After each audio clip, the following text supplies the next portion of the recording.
A partir de este momento comienza la sección editorial de Platica con Ángel. Edición correspondiente al martes 19 de noviembre del año 2024. El editorial es el siguiente: la realidad es terca e inconmovible. La realidad es terca e inconmovible. Permítanme. E inconmovible. Aquí está. ¿Qué es lo que quiero decir con esto? Que por más maromas que hagan, por más mentiras que exprese el anticientífico y sus paniaguados, la realidad ahí está. No se conmueve, no es de que, ay, pobrecita, pues es que es muy tonta, hombre, no sabe gobernar, vamos a ayudarla, ténguele. La realidad es cruda, directa, ahí está, y se aparece cuando menos lo espera la persona. Eso le está pasando a la anticientífica.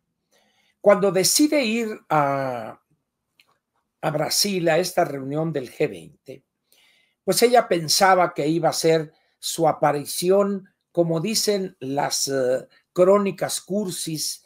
Ya ha bajado esto en algunas ciudades de la provincia mexicana. Fue presentada en sociedad la encantadora señorita tal, y entró a la edad de la ilusión, etcétera, etcétera. Pienso que la anticientífica buscó o pensó que así la iban a recibir. Ahí viene la anticientífica, abran cancha, por favor, no se junten tantos, hombre, para tomarse una foto con ella. Sus tribulaciones comenzaron en el momento mismo que está dirigiéndose a su asiento en el avión comercial, donde se trasladó de México a Panamá y ahí transbordó en otro de Panamá a Río de Janeiro. Pero vean ustedes lo que es este grupo de los arrastrados. Ahora resulta que ella se fue en ese avión comercial de esa forma austera, modesta, de viajar como un mensaje a Ricardo Monreal. Y dice uno, las maromas que hace la gente para intentar quedar bien. Qué arrastrados, qué serviles son estos. Para empezar, no es comparable en modo alguno en el transporte que utiliza un jefe de Estado a un simple diputado. Son cosas completamente diferentes. Pero estos arrastrados le buscan, ¿no? Qué lección de austeridad y qué cachetada le dio a Monreal. Monreal le vale, hombre. Monreal le vale, que así, sí, que doy una disculpa y porque ya no voy a repetirlo, sí, lo digo y téngale y ya, hombre, punto. Y Pedro Aces dijo, tengo tantos años viajando y una persona que trabaja, viaja por el aire, por el mar y la tierra y lo seguiré haciendo. ¿Por qué? Porque el chisme es de que ese helicóptero pertenece, mediante un fideicomiso creado en Estados Unidos, al diputado Aces, que es el contrapache y cómplice de Ricardo Monreal. Ahora bien, ver a esa mujer recorrer ese pasillo entre grupos de 3 y 3 asientos, sin que nadie le pidiera una selfie, nada, dice uno, qué insignificancia de esta mujer. Qué mujer tan anodina, tan mediocre. Ahí va, se sienta en la salida de emergencia, por ejemplo, o sea, por supuesto, que es lo que yo llamo la clase premier con azupo.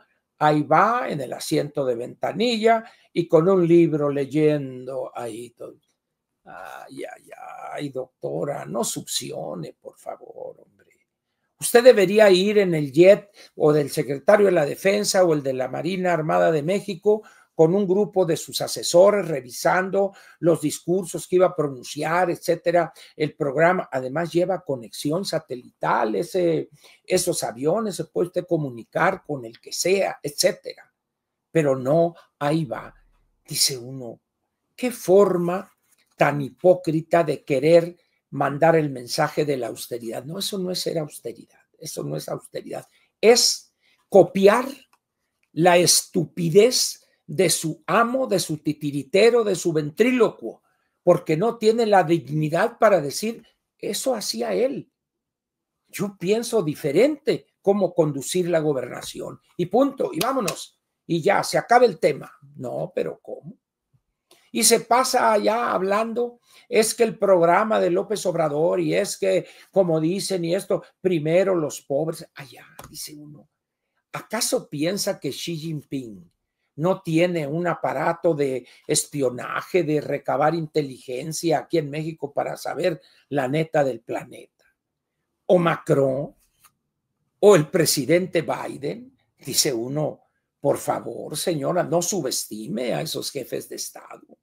El mismo Trudeau con sus frivolidades y todo, pues han tenido una bola de problemas con ustedes. Entonces dice uno, ahí empezaron sus tribulaciones. Llega allá inmediatamente y allá y besito con este sinvergüenza de Luis Ignacio da Silva, que ahora dice, no, es que el 1% de los gastos militares para acabar con el hambre. Ese señor disfrutó la anterior etapa de los altísimos precios de las materias primas, especialmente el petróleo. ¿Y qué hizo este viejo demagogo? Dilapidó cientos de miles de millones de dólares en un programa que iba a acabar con el hambre en Brasil. Fome Cero, que lo trajeron aquí en México a dar una conferencia, estuvo en un acto, lo trajo Rosario Robles, si no estoy equivocada, en el gobierno de Peña Nieto. Y hoy Brasil se debate en una situación de hambre tremenda. Ah, pero sí, él causó parte de esos problemas, buena parte de esos, porque en vez de invertir en infraestructura, en educación, en salud, dilapidó esos miles y miles de millones de dólares, lo cual hizo con una bola de sinvergüenzadas ahí la operación Lava Jato, que al bote lo llevaron, y eso le da la victoria a la señora, ahorita me acuerdo, Dilma Rousseff, que no es lo mismo el tango ahorita que 20 años después. Y por supuesto ni siquiera terminó su encargo. ¿Por qué? Porque se acabó el dinero. Vean ustedes la similitud con la anticientífica. Aquel da Silva tiró miles de millones de dólares, pero cuando le deja a su sucesora que él escogió, a la señora Rousseff, de repente pues se acabó esa era de las materias primas, altísimos precios, y para abajo, hasta el bote andaba dando, para afuera, no terminó su encargo. Yo no sé si le vaya a suceder lo mismo en la revocación de mandato a la anticientífica, pero su titiritero, como da Silva, titiritero de Dilma Rousseff, dilapidó cientos de miles de millones de pesos. Una cosa increíble. Castigó salud, educación, infraestructura, lucha contra el crimen, etcétera. ¿Y quién recibe la títere? El muñeco del ventrílocuo lo recibe a esta mujer, pero sin dinero, pioja, pipis. Le va a pasar lo mismo que le pasó a la señora Rousseff. Lo mismito, así. Es decir, ¿por qué? Porque la realidad nadie la conmueve, nada la conmueve, nada. La realidad ahí se presenta, punto. Así se está presentando con esta mujer. Y el segundo paso es el paquete económico. Una soberana porquería, incongruencias, tonterías y recortes en todas partes. ¿Para qué? para darle 40,000 millones de pesos al Tren Maya, para darle 136,000 millones a Pemex. Dice uno, pero ¿cómo puede ser esto? Sí, sí puede ser, claro que puede ser.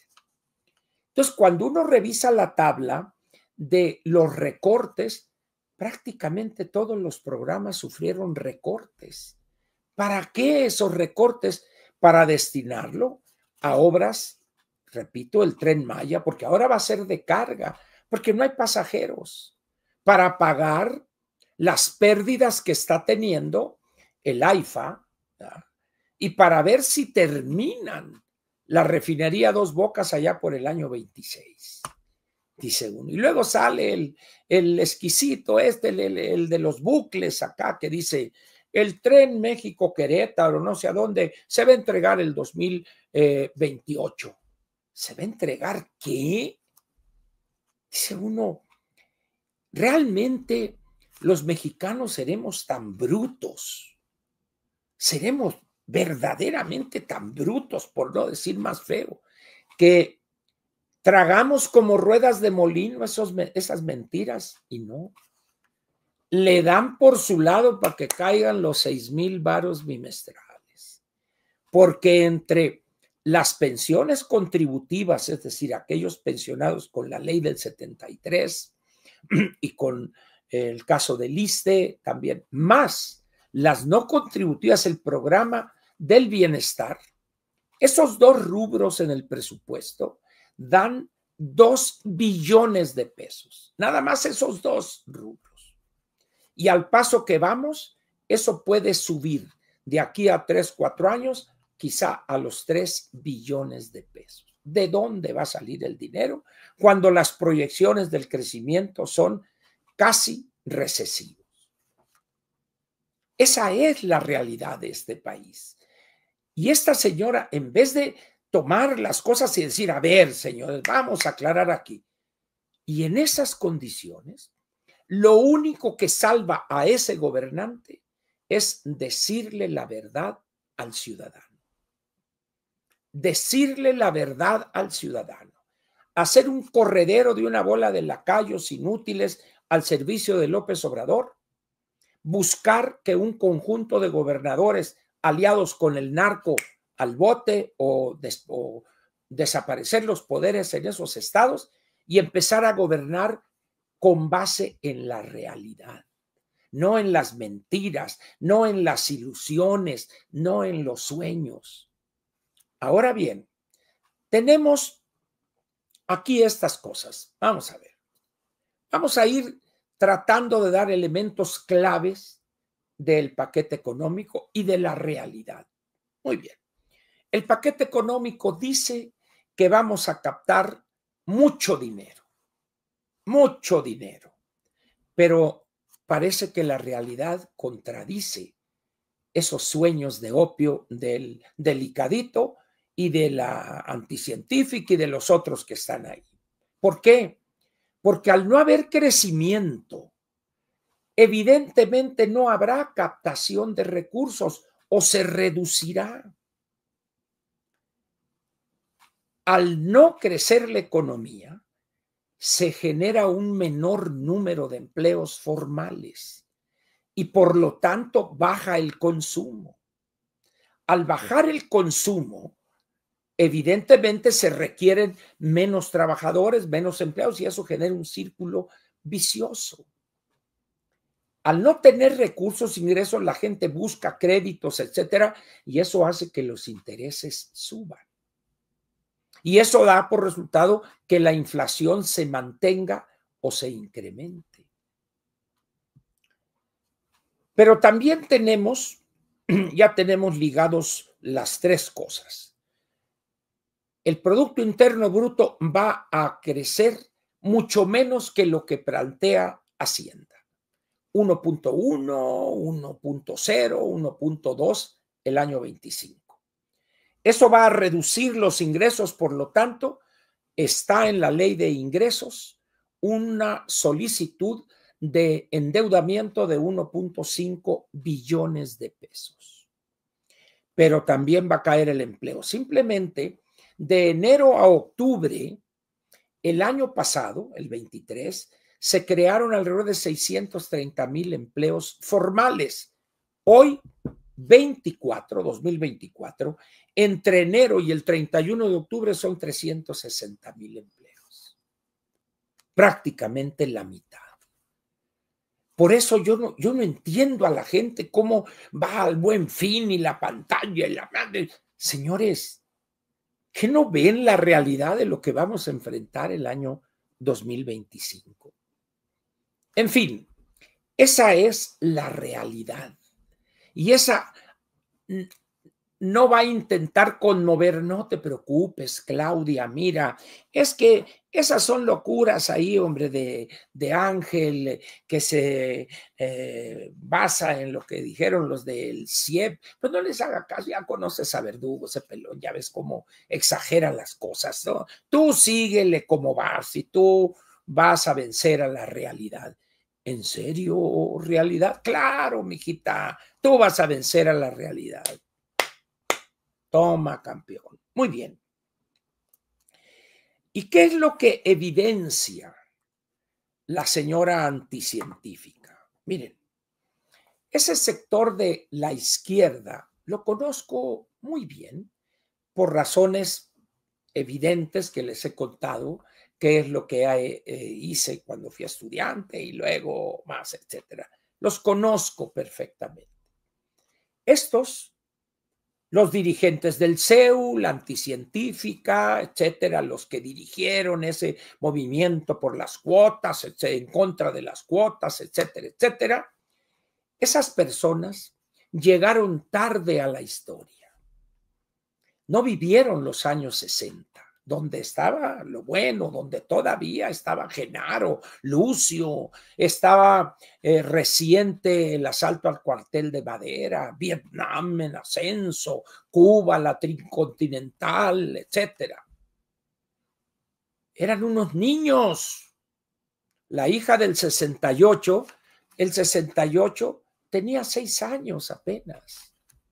Ah, pero llega la oportunidad del CEO y dicen, aquí está nuestra revolución. Y se quedaron con esos rollos acedos, caducos.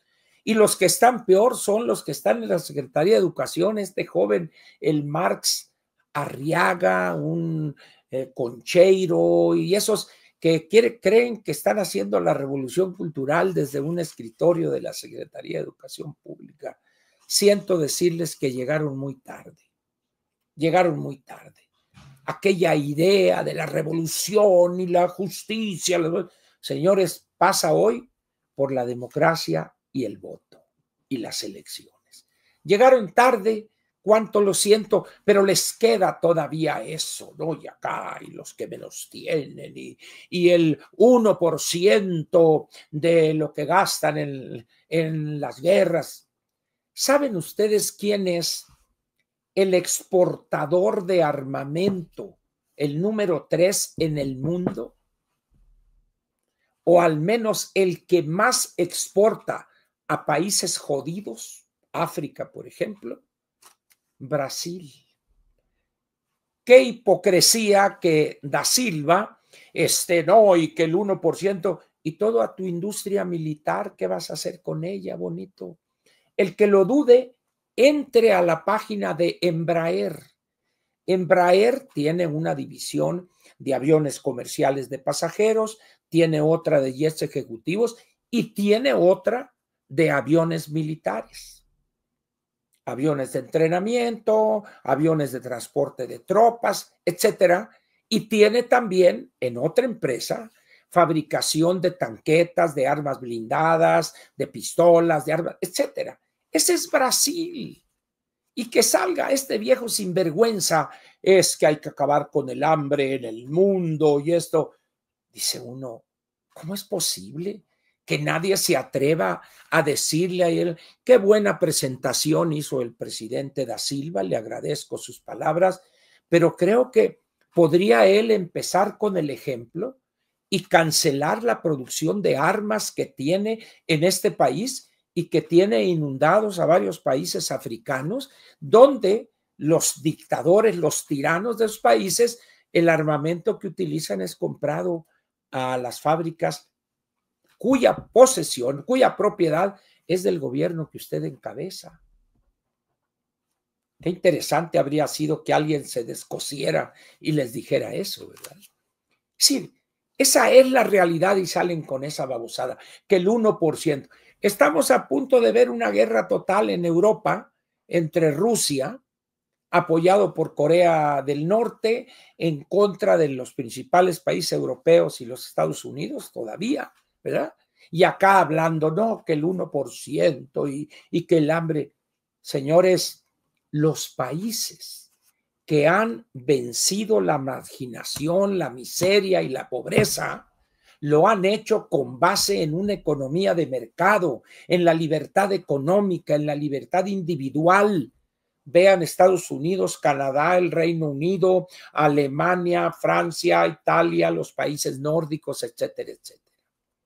Quieren que en este país, quieren que en América Latina se reduzca la marginación, la pobreza y la miseria. ¿Quieren eso? Apoyen economías de mercado, cambien sus legislaciones a sedas y actualícenlas para premiar la libertad del individuo, su iniciativa individual. Vean lo que ha pasado en Cuba, lo que ha pasado en Nicaragua, en Venezuela. Véanlo, lo que hicieron los Kirchner, la pareja más corrupta en la historia reciente de América Latina, la hoy viuda, que va al bote, creo que 6 años la condenaron, y su esposo ya fallecido.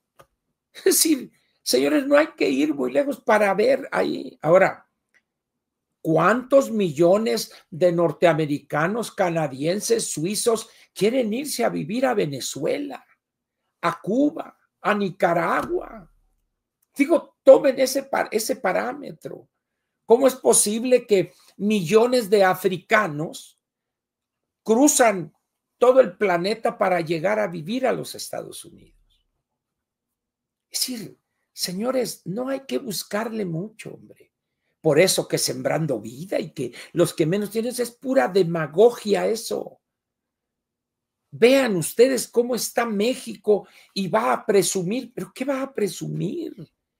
¿Qué no se da cuenta el despilfarro, la corrupción profunda de la 4T y quiere seguir con eso? Y quiere venderlo como si los otros fueran unos retrasados mentales, esos gobernantes que ahí estaban. Por eso digo, es ridículo esto. Y todo por no tener la dignidad, la valentía de decir, ya basta, hijos de la tal. Ahora yo voy a gobernar con una visión de futuro, de modernidad y vámonos. Y al primero que voy a correr es a ese Zacatón, el que embarazó a no sé quién y siempre no hay, pues yo regreso con mi esposa porque la quiero mucho. En un artículo excelente que Salvador García Soto escribió en el Universal ayer. ¿Cómo me reí? Gracias por esa colaboración, Salvador. Eres grande. No voy a decir los nombres de los enamorados, no tiene caso. Y mi solidaridad con la dama, con la parte femenina,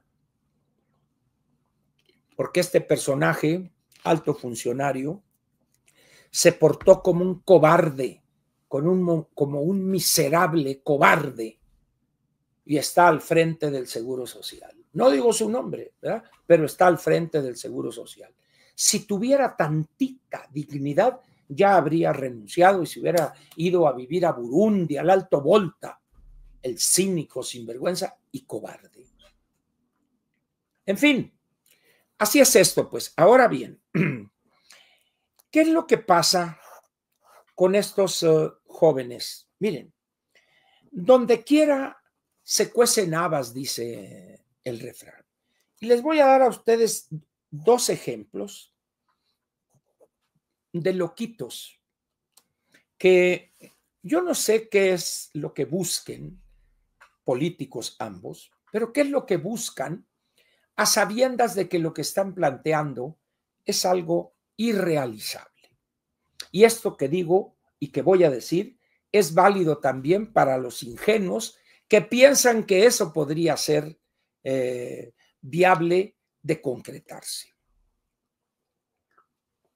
Enrique Alfaro, Hace algunos años intentó él y formó una bola de también demagogos y de que querían colarse en esos 15 minutos de fama. Y creo que fueron 8 o 10 gobernadores que querían romper con el pacto fiscal. Jalisco, creo que estaba Nuevo León, Tamaulipas, no sé cuántos. Muy bien. Hoy, a días de que ya se vaya del gobierno de Jalisco, una iniciativa para salirse del pacto fiscal o acuerdo fiscal. Muy bien. ¿Cuál es la realidad? En primer lugar, no hay pacto fiscal. Lo que hay es un acuerdo. Cuando en el sexenio del presidente López Portillo se intenta poner orden a la cuestión fiscal, encontraron cosas cuando empezaron a estudiar el problema, cosas donde los estados habían empezado desde hacía tiempo, años, a cobrar impuestos por este o aquel concepto. Y era aquello un desorden. Uno de esos ejemplos es mi estado, Sonora, donde se cobraba el litro de la gasolina, en aquel entonces costaba creo que 60 centavos, la más barata, le estoy hablando del 52, 53, una cosa así, y el consumidor, el que iba a comprar gasolina para el motor de su vehículo o de su troca, 2 centavos por cada litro. Si era de 60 centavos el litro, él pagaba 62 centavos y esos 2 centavos se entregaban a una dependencia que era algo así como la Junta Local de Caminos o algo así, y eso ayudó a que el Valle del Yaqui construyera una red de caminos que ahí está todavía, una cosa increíble para ayudar al desarrollo agrícola de la región. Pero había muchos estados que tenían también ese tipo de cobros, alcabalas para poder vender productos de un estado en otro, etcétera, etcétera. Entonces, se genera una iniciativa de ese acuerdo de coordinación fiscal, donde el elemento central era que quien iba a cobrar impuestos era el gobierno federal. Y para compensar aquellas alcabalas o aquellos cobros que hacían los gobiernos estatales, iban ellos a detener eso, ya no iban a cobrar, y en este acuerdo les iban a entregar X cantidad que compensaba aquello. Se desarrolló un modelo matemático donde se incluían cosas como población, nivel de marginación, pobreza, etcétera, para generar una especie de reparto equitativo donde los estados más jodidos iban a recibir en proporción más que los estados que tenían un nivel en calidad de vida más elevado. Bien. ¿Quiénes fueron los ganones? Los estados que estaban más jodidos. Oaxaca, Guerrero, Chiapas, por nombrar 3. Muy bien. Pero eso generó una situación contraria, porque los gobernadores, al recibir del gasto total de su gobierno, vamos a decir 100 pesos, 96, 98 pesos provenían del gobierno federal. Entonces, ¿para qué le muevo yo? Si llueva, truene o relampaguee, me va a llegar el de la federación, eso. Entonces ellos estuvieron felices. Pero ¿qué pasó al paso del tiempo con aquellos estados que se resume esto en esta frase? Es que yo aporto 100 y me regresan 25. Una cosa así, exagerando si quieren ustedes. Nuevo León, el Bronco, era el más eufórico en eso. Y Alfaro también. Pues al rato la realidad otra vez, que es inconmovible por más que lloren y pataleen estos gobernadores, ténganle. Entonces ya tuvieron que calmarse. Ese acuerdo fiscal, para que un estado pueda salirse, se requiere cumplir con una serie de requisitos, donde el perdedor serían las finanzas de ese estado. Serían las finanzas de ese estado. Punto. Ya luego un día explicaremos por qué. Pero Alfaro, como anda queriendo ser el mero mero de Movimiento Ciudadano, pues sale con eso y presenta y hace y acá y nosotros. No va a tener éxito, no se ilusionen, señores. El acuerdo de coordinación fiscal, entiendo yo que las condiciones del país han cambiado. De 1982-83 a la fecha, son 40 años, es evidente que el país ha cambiado, la población ha aumentado y muchas personas de los estados más pobres del país, como esos tres que mencioné, se han mudado a estados menos pobres. Pero como los datos que se toman son los censales y el censo se elabora cada 10 años, pues resulta que, por ejemplo, Chiapas puede expulsar en ese tiempo, no sé, 500,000 personas, por poner un número, y esas personas se fueron a Sinaloa, se fueron a Sonora, se fueron a la Baja California, etcétera, pero al estado de Chiapas le siguen dando recursos de acuerdo con el censo que se levantó 4, 5, 6 u 8 años antes. Es evidente que eso requiere una actualización, no más que aquí hay un pequeño problema político. ¿Qué va a suceder con Oaxaca, Guerrero y Chiapas? Por poner tres. Oye, pues es que tú tienes una población menor, el nivel de marginación ya no es el que había hace 20 o 30 años. No, pero ¿cómo ellos no van a querer que les rebajen un peso y van a querer los estados ricos, entre comillas, desde Nuevo León, Tamaulipas, Coahuila, Chihuahua, Sonora y Baja California, Jalisco, los otros, decir, oye, pues yo te estoy dando más de lo que yo recibo.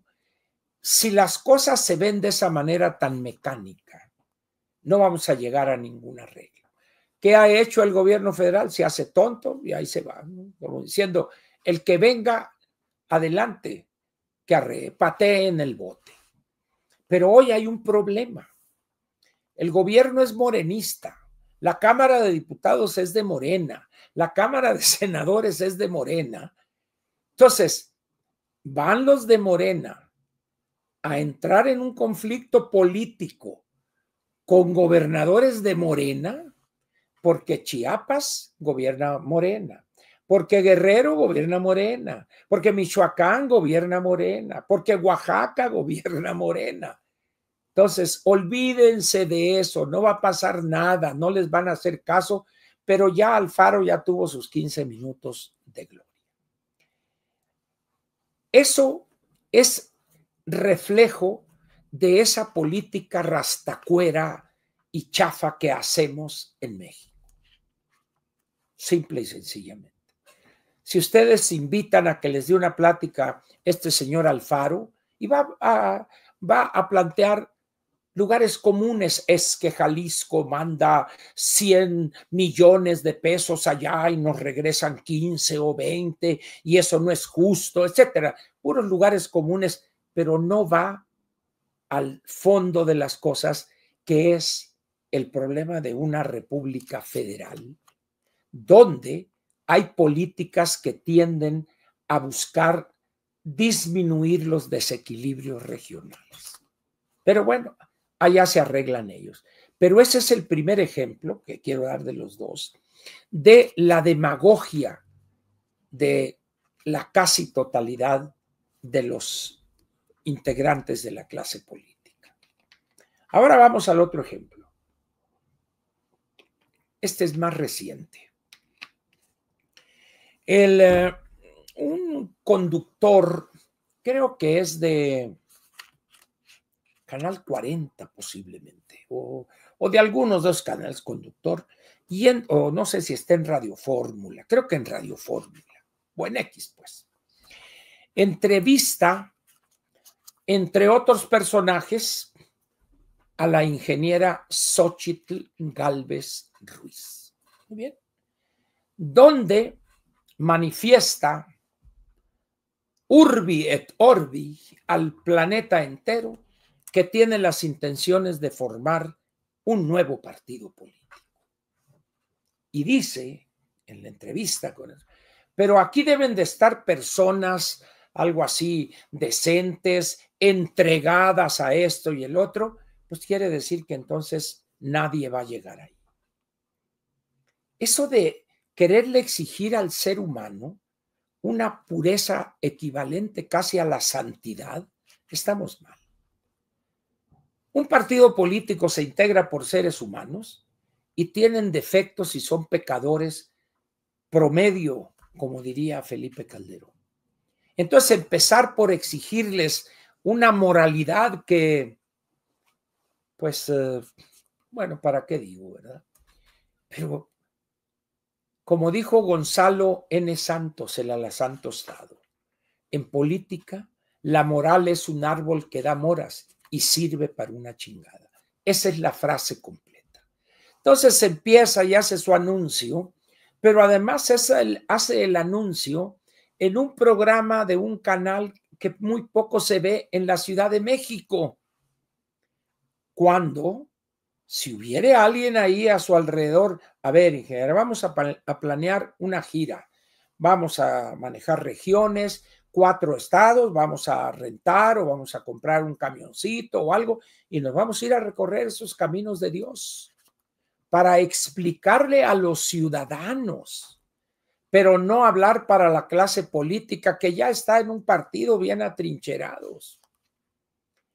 Pero la ingeniera no se resigna a pasar al anonimato de una empresaria común y corriente, exitosa, pero una empresaria de una empresa micro o pequeña. Quiere el pandero, es que es muy bonita la política. Es que pagan bien, además, sin hacer nada. Entonces, pues quiere ella su partido político. ¿Qué es lo que va a encontrar aquí? Yo no sé si la ingeniera sabe lo que cuesta o lo que hay que invertir, porque es un negocio los partidos, lo que hay que invertir para, desde el día cero en que se crea una asociación política nacional y un número largo de meses donde hay que celebrar por cualquiera de estas dos vías. 30 asambleas estatales donde asistan al menos 2,000 ciudadanos. Y eso lo corrobora el INE. El INE. No es de que aquí están, no. A ver su credencial de elector y luego ellos cotejan si esa persona no está afiliado a otro partido. Entonces, ese voto, esa firma de ciudadano no vale. Y así. Luego, si no le gusta eso, puede optar por, de los 300 distritos electorales federales, hacer 200 asambleas, 200 distritos distribuidos en todo el país, de 300 ciudadanos cada una, y da los 60,000 en los dos casos.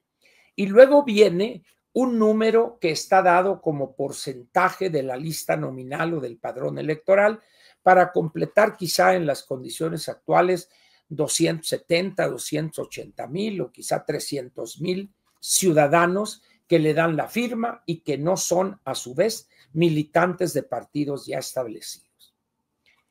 Hacen las asambleas, ya sea las 300 o las 30, perdón, las 200 con 300 o las 30 con 2,000, muy bien.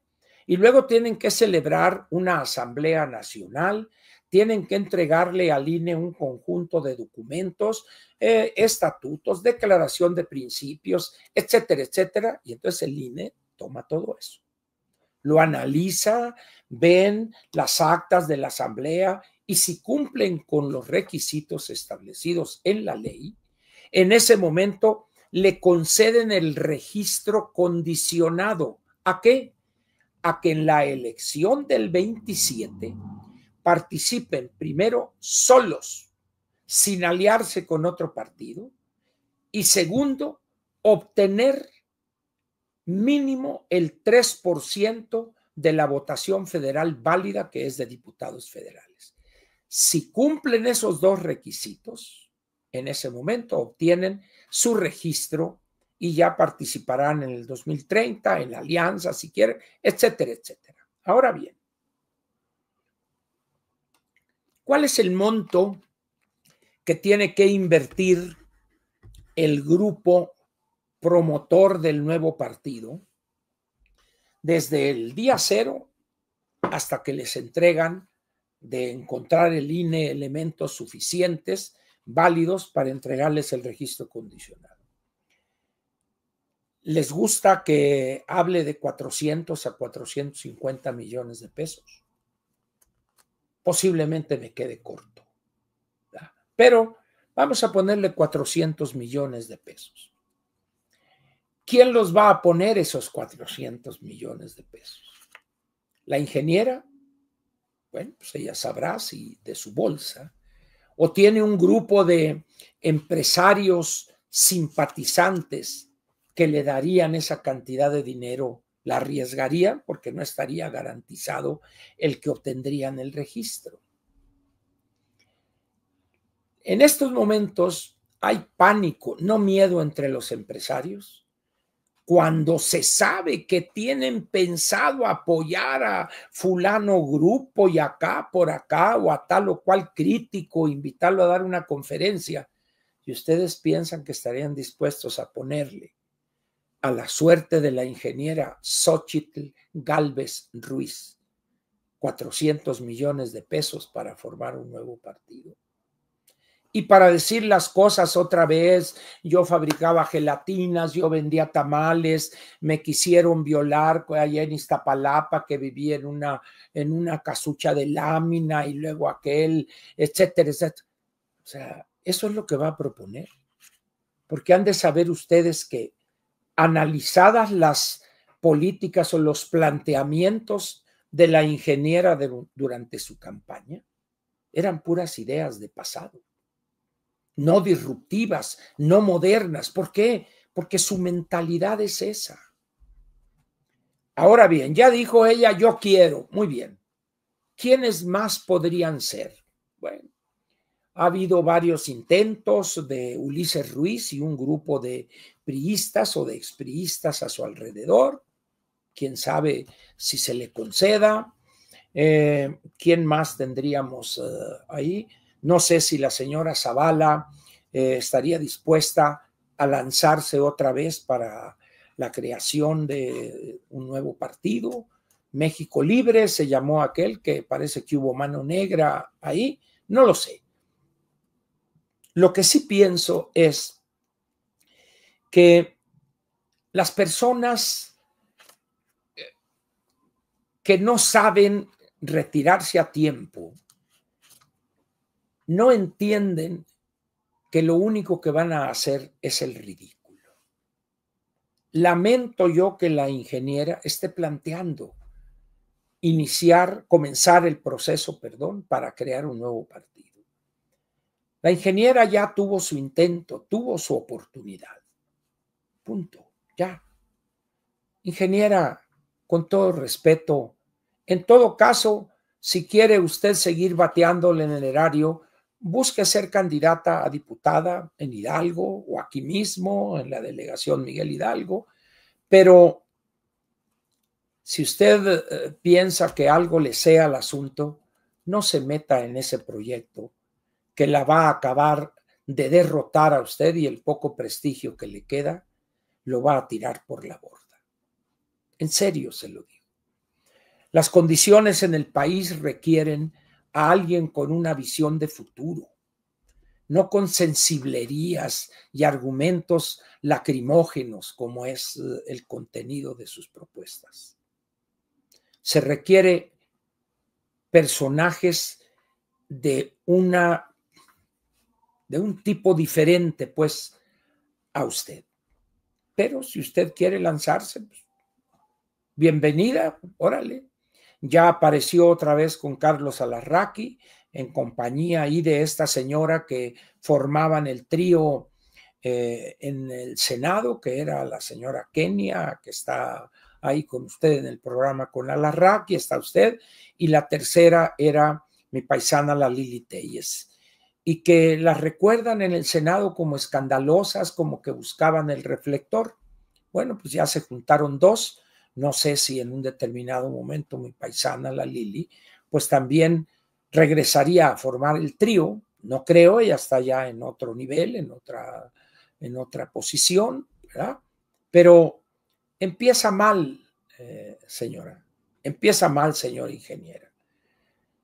Si piensa usted que con participar ahí con Alarraqui, con todo aprecio y respeto a Carlos, usted tiene que lanzarse a recorrer el país, a recorrer las 31 entidades más la Ciudad de México, y aquí la tiene Cuichita. Pero hay que salir y hablar con la gente, con esos ya. Aquí ya la conocen, ingeniera. Tendrá usted recursos, tendrá usted un equipo de leales, 8, 10, 15 personas que estarán dispuestas a correr ese riesgo durante todo el año que viene sin obtener un ingreso, por ejemplo. Piénsele, ingeniera, hombre. Como dijo Agustín Lara, piénsalo bien, mulata, piénsalo bien. Le doy estos dos ejemplos para que vean ustedes cómo resulta sumamente difícil, por no decir imposible, para un político mexicano retirarse a tiempo. El caso de Enrique Alfaro y el caso de la ingeniera es un caso que ni mandado a hacer. Hay muchos otros en los partidos, ¿verdad? Muy vistos, liebres muy lampareadas, ¿verdad? Pero, en fin, el poder es un afrodisíaco, decía Henry Kissinger. El poder es adictivo. El poder se vuelve un elixir, así como casi el fosfovitacal o un multivitamínico. Pero la vida también va cobrando, Cronos va cobrando.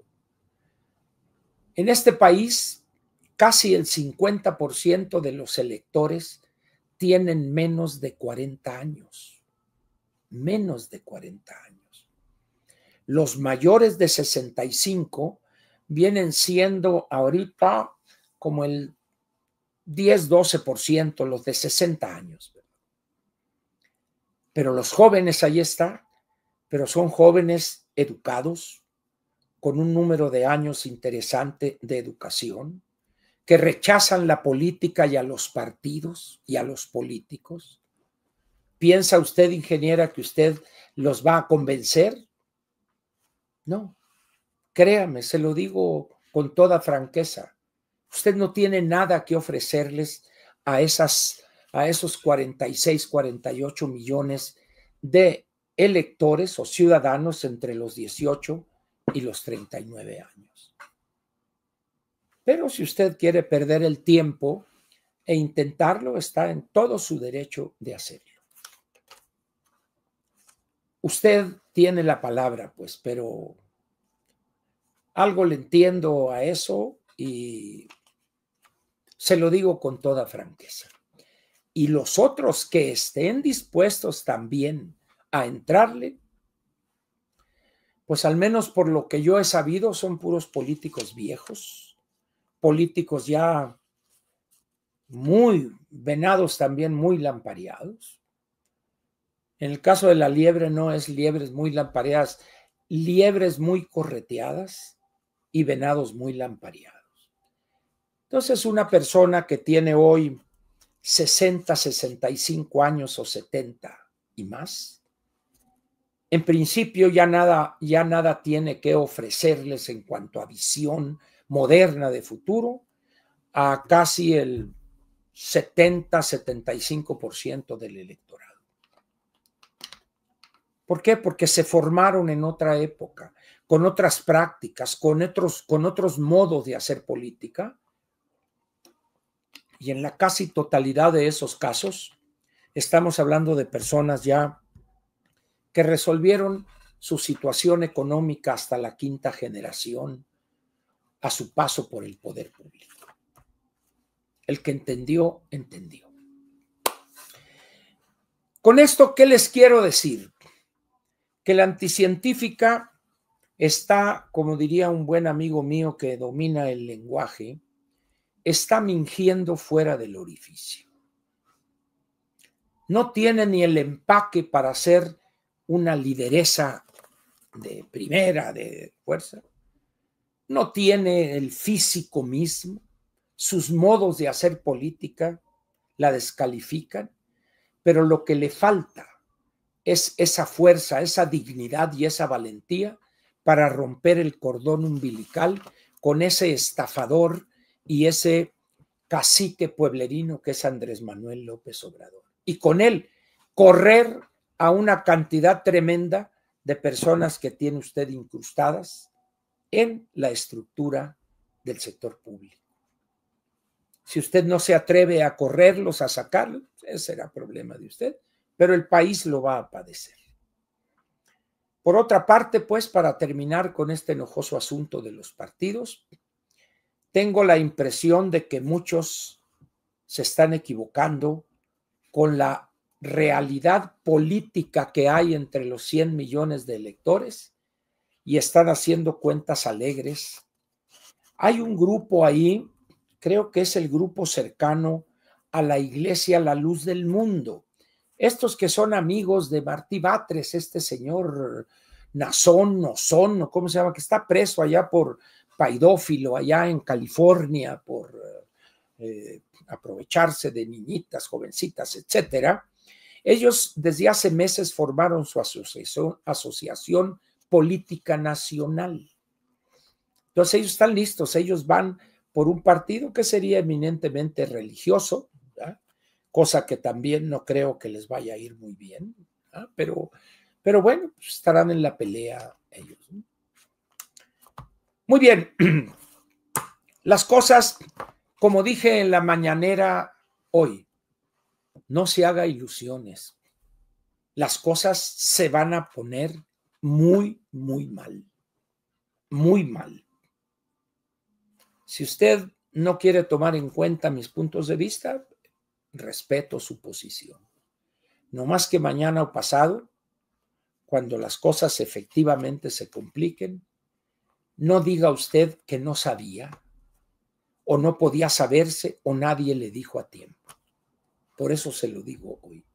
Las cosas se van a complicar por lo difícil estructuralmente del país en economía, en política, pero también por la incapacidad de la presidenta constitucional.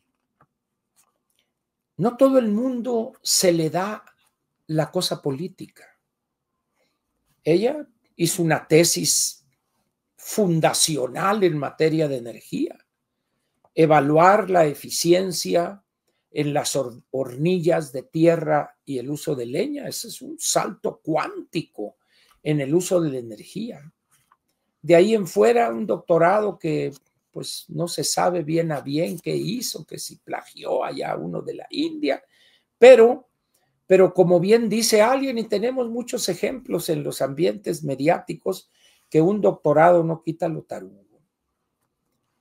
Entonces, yo no sé si le habría ido mucho mejor a la anticientífica seguir la carrera de su señora madre, ella sí es una científica hecha y derecha. Entonces, pero en fin, allá ella, pero para dirigir a un país, gobernar un país como el nuestro hoy, no tiene el empaque, ni tiene la capacidad, ni tiene el conocimiento, y por eso es fácil presa de impresentables como Monreal, como Adán Augusto y el mismo mundo. Dicho esto, aquí termina la parte editorial de Platica con Ángel, correspondiente al martes 19 de noviembre del año 2024.